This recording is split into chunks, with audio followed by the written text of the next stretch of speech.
Bismillahirrahmanirrahim. Assalamualaikum warahmatullahi wabarakatuh. Alhamdulillah wa syukurillah wassalatu wassalamu ala rasulillah wa ala alihi wa sahbihi wa mawala. Masya Allahu kan wa malam yashalam yakun la hawla wa la quwata illa billah amma ba'd. Apabila kita melihat kisah Nabi Musa alaihissalam, ketika Nabi Musa pergi menghadap Allah Azza wa Jalla untuk mendapatkan wahyu, Nabi Musa sempat meninggalkan kaumnya di belakang bersama Nabi Harun. Allah Subhanahu wa taala bertanya pada Nabi Musa, "Wa ma a'jalaka an qaumika ya Musa?" Apa yang menyebabkan kau pergi tergesa-gesa sehingga kau meninggalkan kaummu, hai Musa?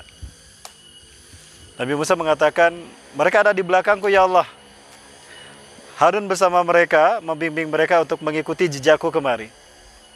Kemudian Allah Subhanahu wa taala mengatakan, "Sesungguhnya aku telah menguji kaummu, membiarkan Samiri melakukan apa yang diinginkan, menggoda kaummu." Di mana Samiri dengan kemampuan sihirnya menciptakan patung anak sapi yang kemudian diklaim sebagai Tuhannya. Maka Bani Israel mengikuti bujuk rayu Samiri dan menyembah patung anak sapi tadi. Mendengar demikian, Nabi Musa kaget dan malu di hadapan Allah. Beristighfar beliau kepada Allah, lalu beliau kembali kepada kaumnya dalam keadaan marah. Faraja'a Musa ila qaumihi ghadbanan asifa. Begitu sampai di kaumnya, betullah kaumnya sedang berada dalam kesesatan akibat ulah yang dilakukan oleh Samiri. Patung anak sapi yang dibuat dari kumpulan perhiasan yang dipanaskan kemudian dibentuk oleh Samiri, lalu dia meminta jin masuk ke dalam patung anak sapi tadi dan bersuara, membuat Bani Israel yang mudah terbujuk rayu oleh tipu daya Samiri ini menyembahnya sebagai Tuhan. Maka Nabi Musa kemudian mengambil patung anak sapi tadi, melemparkannya, menghancurkannya.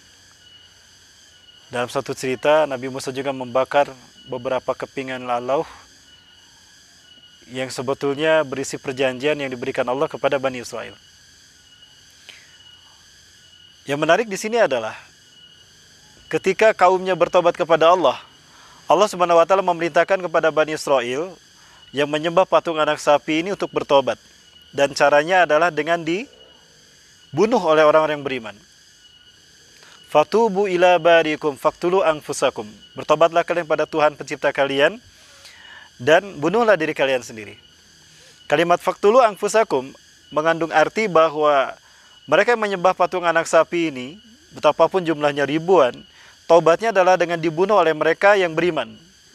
Namun tugas ini tidak sampai selesai, hukuman ini tidak sampai selesai dilaksanakan karena mereka yang dibunuh ini yang akan dihukum mati sebagai pertobatan mereka menolak untuk dihukum mati dan menyerang mereka yang beriman, sehingga berperang mereka hingga Nabi Musa alaihissalam meminta kepada Allah agar hukuman itu dihentikan.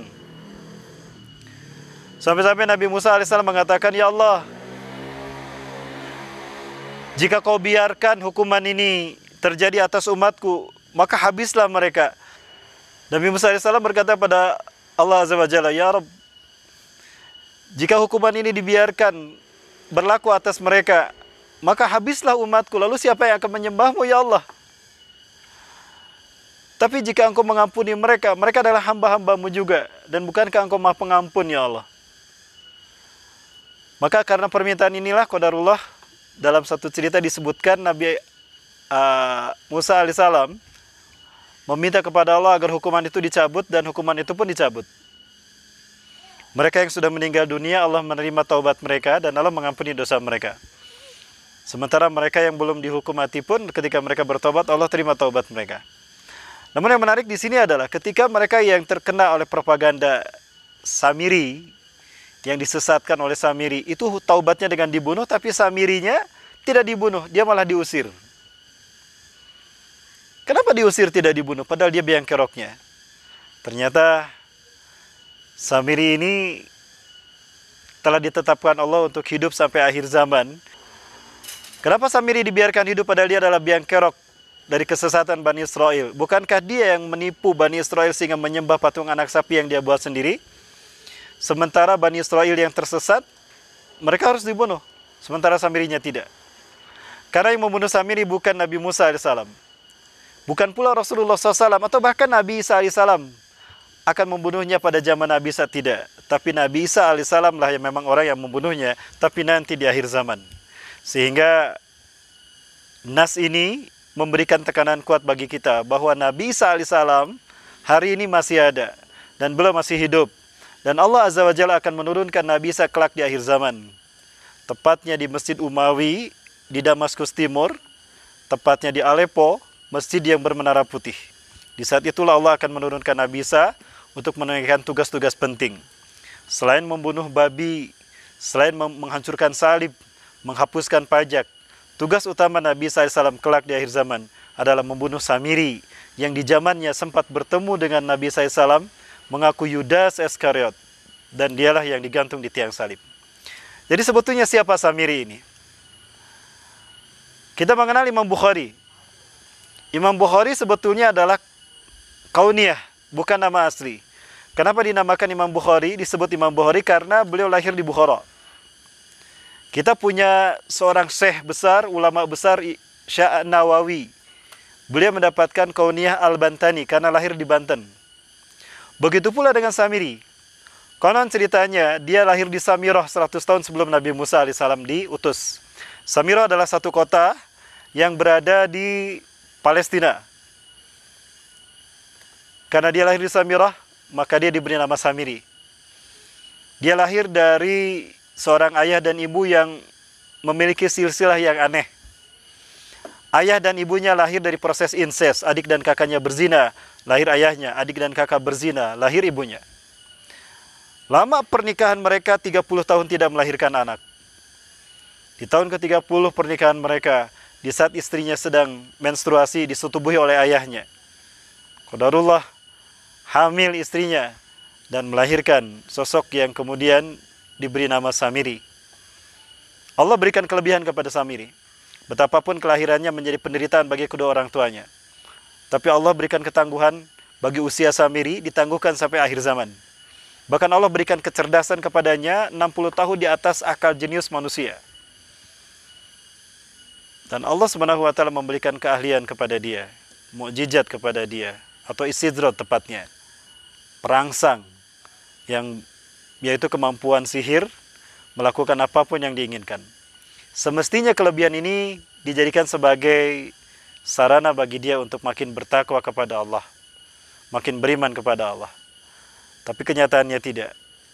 Kelebihan yang Allah berikan, umur yang panjang, kecerdasan, kemampuan trik-trik sihir, membuat dia sombong bahkan mengaku Tuhan. Di saat dia angkuh menyatakan dirinya sebagai Tuhan, di saat itulah Samiri mendapatkan gelar Dajjal. Memiliki kesamaan kelahiran dengan iblis dari suku Al-Haris. Sama-sama dilahirkan di kampung yang dihancurkan dengan azab Allah melalui tangan malaikat Jibril. Sama-sama diselamatkan ketika masih balita.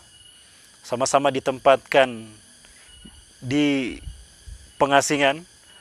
Ajazil diselamatkan oleh malaikat Jibril atas perintah Allah, maka hidup bersama para malaikat di alam malakut.